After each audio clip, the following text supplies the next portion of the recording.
परदेसी ਨੂੰ ਤੈਨੂੰ ਨਿਤ ਦਾ ਰੋਣਾ ਪੈ ਜਾਊਗਾ। ये टाइटल ट्रैक इन दिनों पूरे भारत के दिमाग में घूम रहा है। नाम धुरंधर। रणवीर सिंह और बॉलीवुड स्टार्स की बहुत बड़ी फिल्म, लेकिन असली हीरो हैं मेजर मोहित शर्मा। और फिल्म में उनका किरदार निभाएंगे रणवीर सिंह।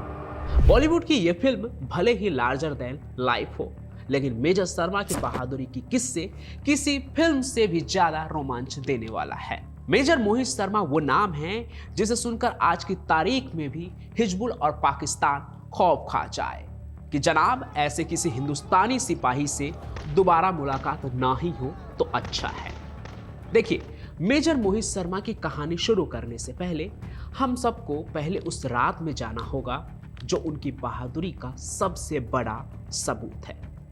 कश्मीर की घाटी की एक खुफिया रात, बर्फीली पहाड़ियों के बीच एक गुफा के अंदर हिजबुल मुजाहिदीन के दो सबसे खतरनाक कमांडर अबू सफजार और अबू तुरारा बैठे थे। उनके बीच था एक शख्स जिसे वो अपना नया भरोसेमंद साथी इफ्तिकार भट्ट समझ रहे थे, जो कुछ समय पहले ही इंडियन आर्मी से बदला लेने के लिए उनके साथ जुड़ा था। सेना पर हमला करने की प्लानिंग कर रहा था। तनाव बहुत ज्यादा था। इसी बीच हिजबुल के उन दोनों आतंकी को तीसरे नए आदमी पर शक होने लगा और तभी तुरारा ने उसे घूरते हुए अपनी भारी आवाज में सीधे सीधे सवाल किया, इफ्तिकार, मैं तो उससे सिर्फ एक बार पूछूंगा, सच बता, तू है कौन? हिजबुल के साथ जुड़ा वो तीसरा शख्स इफ्तिकार भट्ट वह AK-47 लिए बैठा था। उसके मन में भारतीय सेना से अपने भाई के मौत का बदला लेने का आग जल रहा था और हिजबुल उल्टे उस पर ही शक कर रही थी। इसलिए वो गुस्से से खड़ा हुआ और अपनी AK-47 राइफल जमीन पर पटकी और दहाड़ते हुए कहा, भाईजान, अगर मुझ पर शक है तो ये लो बंदूक, मुझे अभी गोली मार दो। इससे पहले कि आतंकी कुछ और समझते या कुछ तय कर पाते, पलक झपकते ही इफ्तिकार ने अपने कश्मीरी कपड़ों के अंदर छुपाए 9mm की पिस्तौल निकाली और दोनों कमांडर के सिर पर गोली मार दी। गुफा बारूद और धुएं से भर गई और दोनों आतंकी न्यूट्रलाइज हो गए और इफ्तिकार भट्ट वहीं बैठकर कहवा पीने लगा।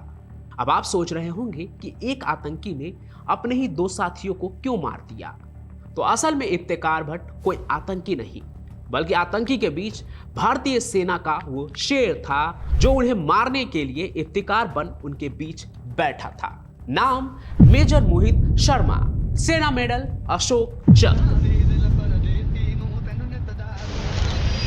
मेजर शर्मा पर फिल्म भी बन गई है, लेकिन फिल्म तो फिल्म है, असली कहानी तो यहाँ है। आइए आज आपको मेजर मोहित शर्मा की पूरी कहानी बताते हैं कि कैसे गाजियाबाद का एक लड़का बना सोल्जर और फिर आतंकी को मारने के लिए कश्मीरी बन उनके बीच ही शामिल हो गए।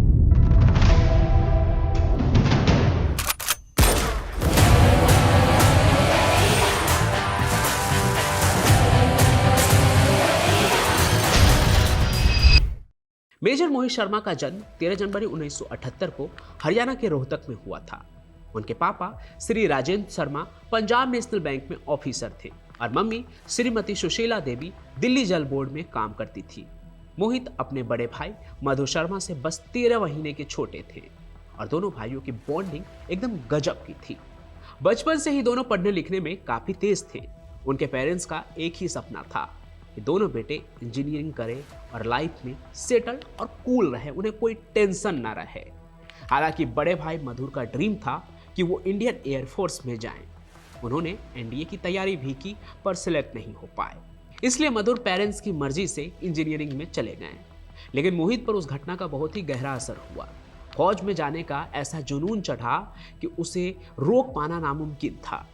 मोहित शर्मा ने दिल्ली के मानव स्थली स्कूल और साहिबाबाद की होली एंजल स्कूल में पढ़ाई की। फिर DPS गाजियाबाद से 1995 में शानदार मार्क्स के साथ 12वीं पास की। फैमिली को लगा कि बड़े बेटे की तरह ये भी इंजीनियर बनेगा, इसलिए जल्दी जल्दी महाराष्ट्र के श्री संत Gajanan Maharaj college of engineering में एडमिशन करवा दिया गया।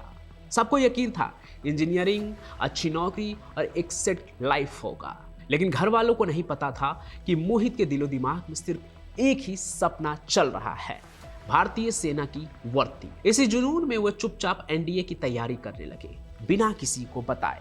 सुबह साहब जब उनके बाकी क्लासमेट इंजीनियरिंग के प्रोजेक्ट में उलझे रहते थे, मोहित अपनी टेबल पर बैठकर एनडीए के सवाल सॉल्व करते, करंट अफेयर्स पढ़ते और खुद को मेंटली और फिजिकली फिट बनाते थे।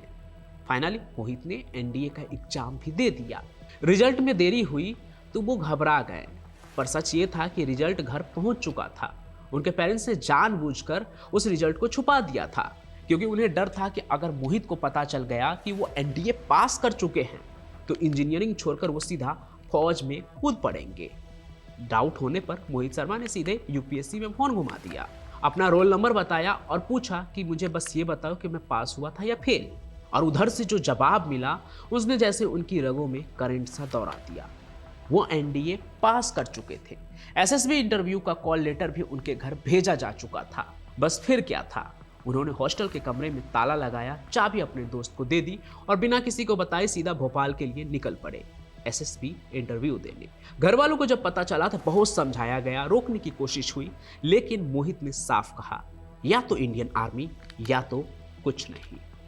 उनके इस अड़िग जिद और जुनून और ऑनेस्ट रिजोल्यूशन के आगे परिवार वाले भी झुक गए और आखिरकार उन्होंने बेटे को अपनी मंजूरी भी दे दी। एसएसबी इंटरव्यू पास करने के बाद मोहित के सामने एक ही अड़चन थी। फिजिकल टेस्ट के लिए उनका वजन 6 किलो कम था, लेकिन यहां उनकी मां फिर से हीरो बनकर सामने आई। जो कभी उनके फैसले के खिलाफ थी, अब वही पूरे दिल से बेटे का सपना पूरा करने में लग गई। मां ने दूध, केले, घी और प्रोटीन से भरी एक स्पेशल डाइट शुरू करवाई और कमाल ये हुआ कि कुछ ही दिनों में मोहित का वजन 8 किलो बढ़ गया और टेस्ट क्लियर हो गया और मोहित एनडीए में सिलेक्ट होकर 3 साल की ट्रेनिंग के लिए पुणे रवाना हो गए। 1995 में पुणे के खड़कवासला कैंपस में मोहित शर्मा की कैडेट ट्रेनिंग शुरू हुई। एनडीए में वो इंडिया स्क्वाड्रन का हिस्सा बने और 3 साल की इस टफ ट्रेनिंग ने उनकी पर्सनालिटी को सच में स्टील बना दिया, एकदम मजबूत। मोहित शुरुआत से ही अलग दिखते थे। बॉक्सिंग, स्विमिंग, घुड़सवारी जहां उतरे चमक गए। फेदरवेट बॉक्सिंग में चैंपियन बने, घुड़सवारी में भी टॉप पर रहे। लेकिन मोहित शर्मा सिर्फ मैदान में ही नहीं, दिलों के भी हीरो थे। गिटार, माउथ ऑर्गन, सिंथेसाइजर सब बजा लेते थे। ऊपर से आवाज इतनी बढ़िया थी, मीठी थी कि हेमंत कुमार के गाने गाकर मोहित पूरे स्क्वाड्रन को मोहित कर देते थे। ट्रेनिंग के बाद वो कभी कभी अपने भाई मधुर को फोन कर एनडीए की और भी रोमांचक कहानियां सुनाते। मधुर हर बार यही महसूस करते कि मोहित वही सपना जी रहे हैं जो कभी उनका था, जो अधूरा रह गया लेकिन अब उनका भाई पूरा कर रहा है। 1990 में देहरादून की आईएमए ट्रेनिंग के दौरान वहां कारगिल वॉर शुरू हो गया था और मोहित शर्मा के अंदर देश के लिए कुछ करने का जुनून और भड़क उठा। आईएमए में उनकी परफॉर्मेंस इतनी शानदार थी कि उन्हें बटालियन कैडेट एडजुटेंट बनाया गया और राष्ट्रपति भवन में राष्ट्रपति KR नारायण से मिलने का मौका भी मिला उन्हें। ट्रेनिंग पूरी होते ही 11 दिसंबर 1999 को वे हैदराबाद में मद्रास रेजिमेंट में 5वीं बटालियन में लेफ्टिनेंट बने। उसी रात एक दोस्त ने उनसे पूछा, पोस्टिंग कहाँ चाहिए? मोहित ने तुरंत कहा, वही जहां असली लड़ाई हो और टेररिस्ट को खत्म किया जा सके। दोस्त ने जवाब दिया, स्पेशल फोर्सेज में जाओ फिर तो। मोहित ने मुस्कुराकर गिलास उठाया और टकराते हुए कहा, प्लान तो वही है। शुरुआत से ही मोहित शर्मा का जो एम था वो क्लियर था, पैरा एसएफ में जाना है, यानी कि स्पेशल फोर्सेज में। इंडियन आर्मी की वही टॉप टियर यूनिट जो काउंटर इंसर्जेंसी, आतंकवाद विरोधी ऑपरेशन और होस्टेज रेस्क्यू जैसी सबसे खतरनाक ड्यूटी संभालती है। वही रास्ता, वही टफ सिलेक्शन और मोहित उसी के लिए खुद को तैयार कर रहे थे। मद्रास रेजिमेंट में कुछ समय सर्विस करने के बाद 2000 में उनकी पोस्टिंग जम्मू कश्मीर के पुंछ राजौरी सेक्टर में 38 राष्ट्रीय राइफल के साथ हुई। ये एक ऐसी यूनिट थी जहां रोज का काम ही आतंकवाद से सीधी भिड़ंत थी।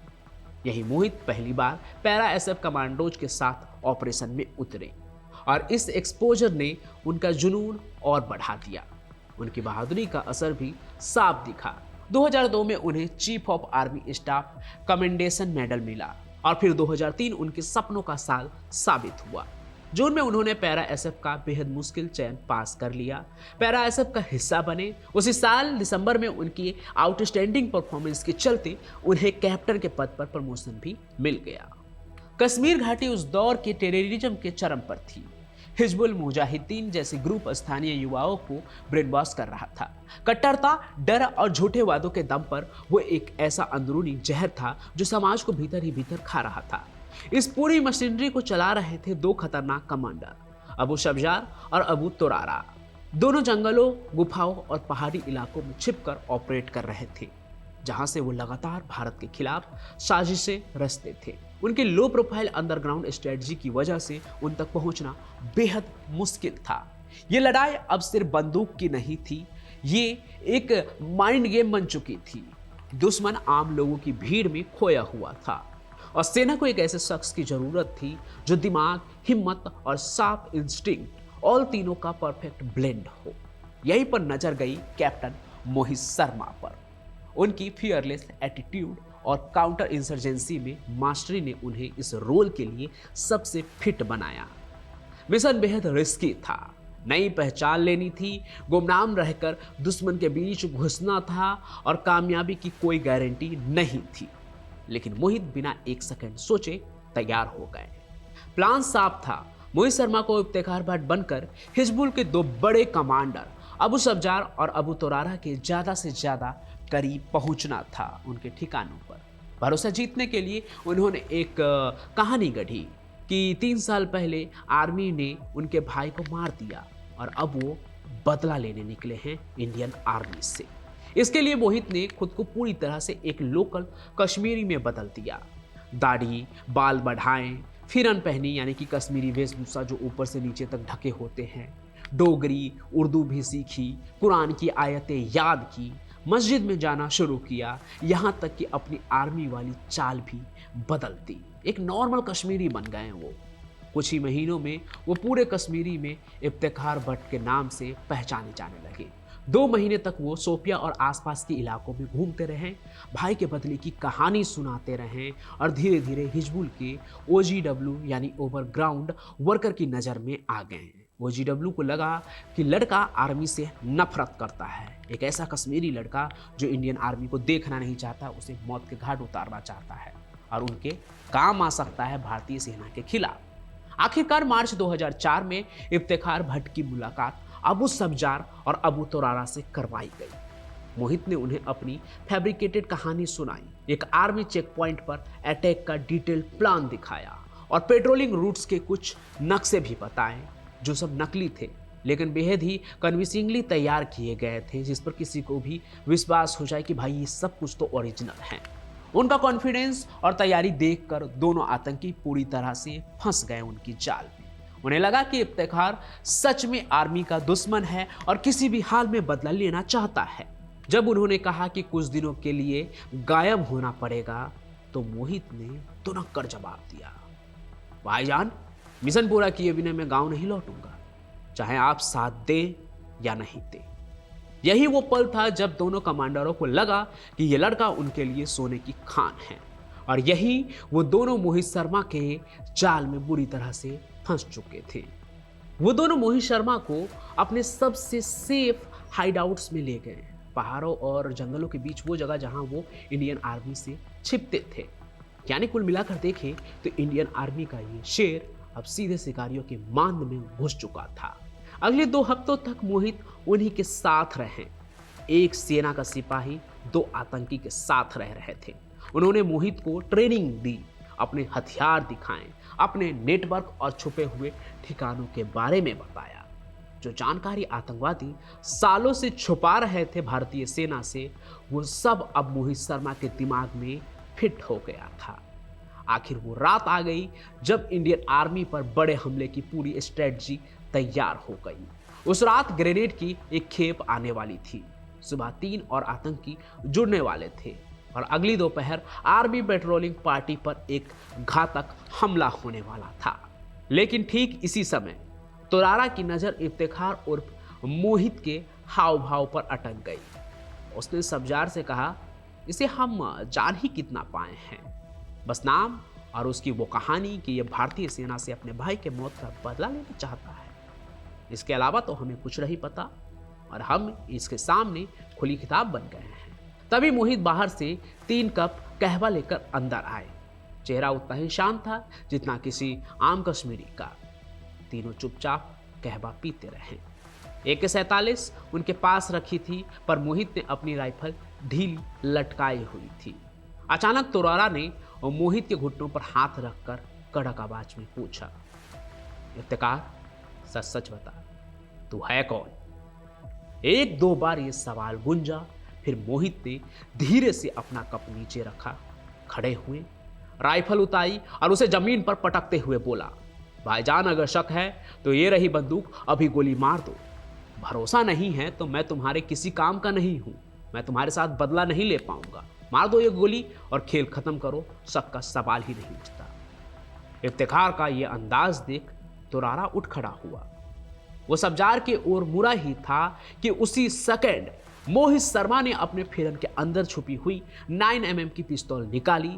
एक ही पल में 2 गोलियों की आवाज गूंजी और अबू सब्जार और अबू तोरारा दोनों वहीं ढेर हो गए। कमरा बारूद और धुएं की गंध से भर चुका था और इस ऑपरेशन का सबसे खतरनाक हिस्सा मोहित शर्मा ने अकेले पूरी परफेक्शन के साथ पूरा कर दिया था।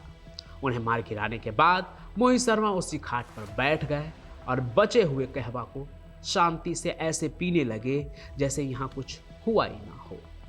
जिस मिशन के लिए उन्होंने इतनी मेहनत की थी वो अब सक्सेसफुल हो चुका था।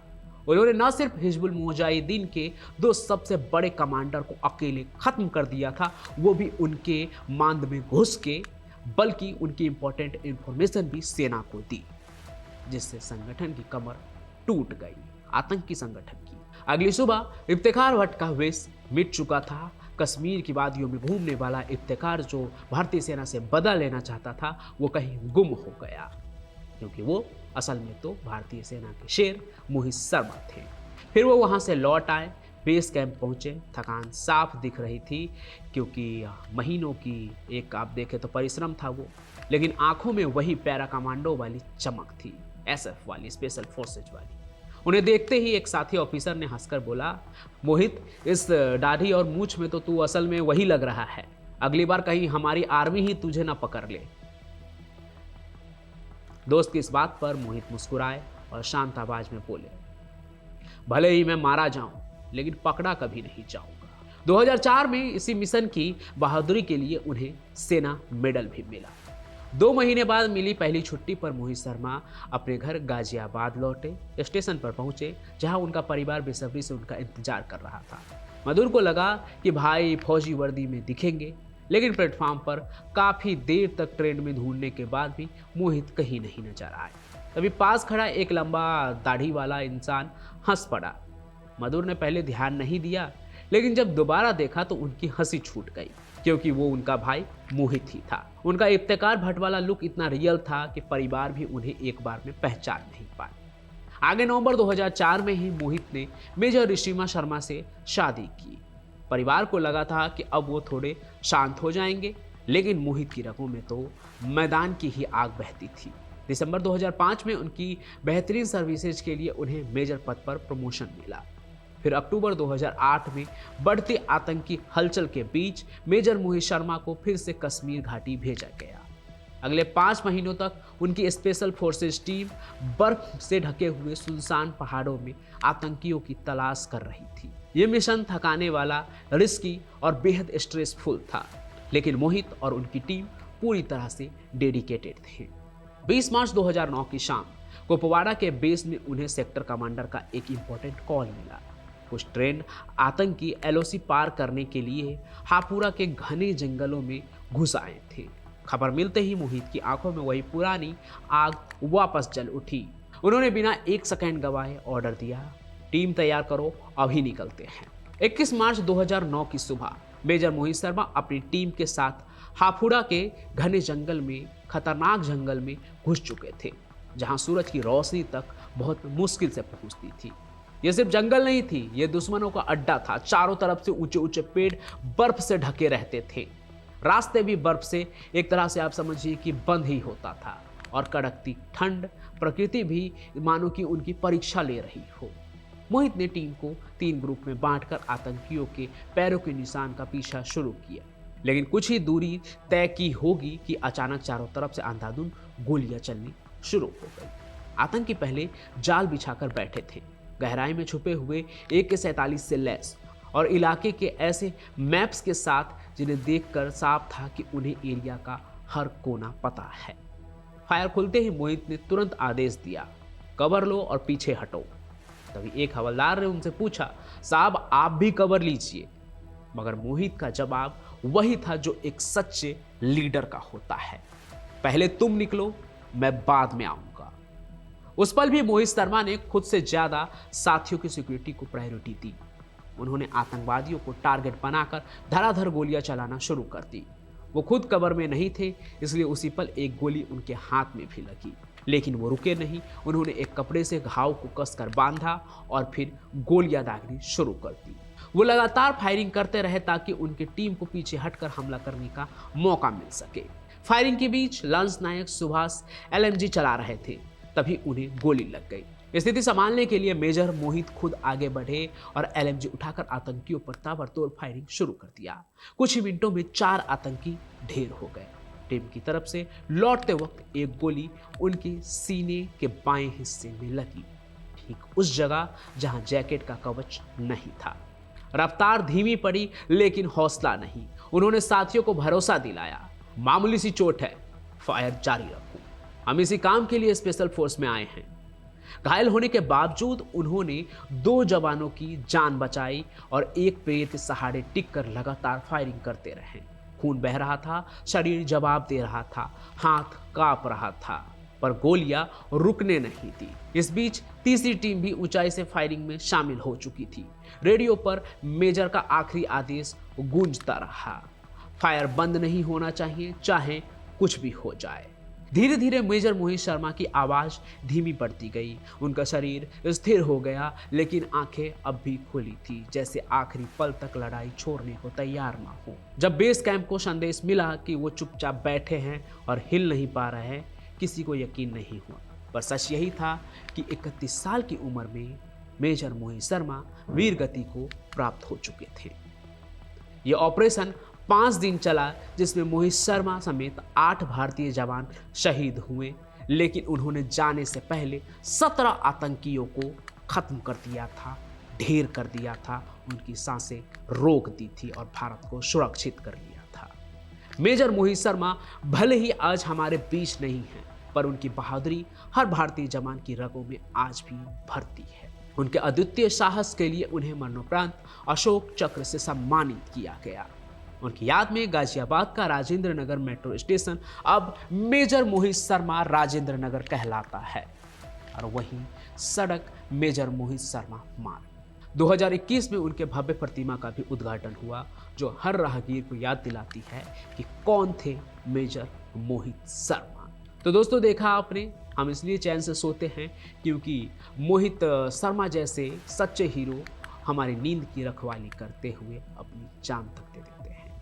बाकी आप कमेंट में ज़रूर लिखिएगा कि आपको ये कहानी कैसी लगी, और क्या बॉलीवुड की फिल्म धुरंधर में मेजर मोहित शर्मा का वही ऑरा दिखाया गया है या नहीं। आप जो भी सोचते हैं फिल्म देखने के बाद, उसे कमेंट में ज़रूर लिखिएगा कि सब कुछ एकदम अच्छे से दिखाया गया है या और अच्छे से दिखाया जा सकता था। हालांकि मैं फिर भी कहूँगा, फिल्म तो फिल्म होती है, सच्ची और असली कहानी के लिए हमें और गहराई में उतरना पड़ता है। बाकी आज की कहानी में बस इतना ही। जाते जाते यही कहूँगा कि आप कहाँ से हमारी कहानी देख रहे हैं और आपका नाम क्या है वो कमेंट में ज़रूर लिखिएगा, क्योंकि आप अगर मेरी ये बात सुन रहे हैं तो आप अंत तक कहानी देखते हैं, और इसके लिए आपका बहुत बहुत धन्यवाद। और मुझे पता चलना चाहिए कि आप कहानी कहाँ से देखते हैं। बाकी मैं पंचम प्रकाश अपनी कहानियों के साथ आता रहूँगा। तब तक के लिए आप सभी का बहुत बहुत धन्यवाद। जय हिंद, जय भारत।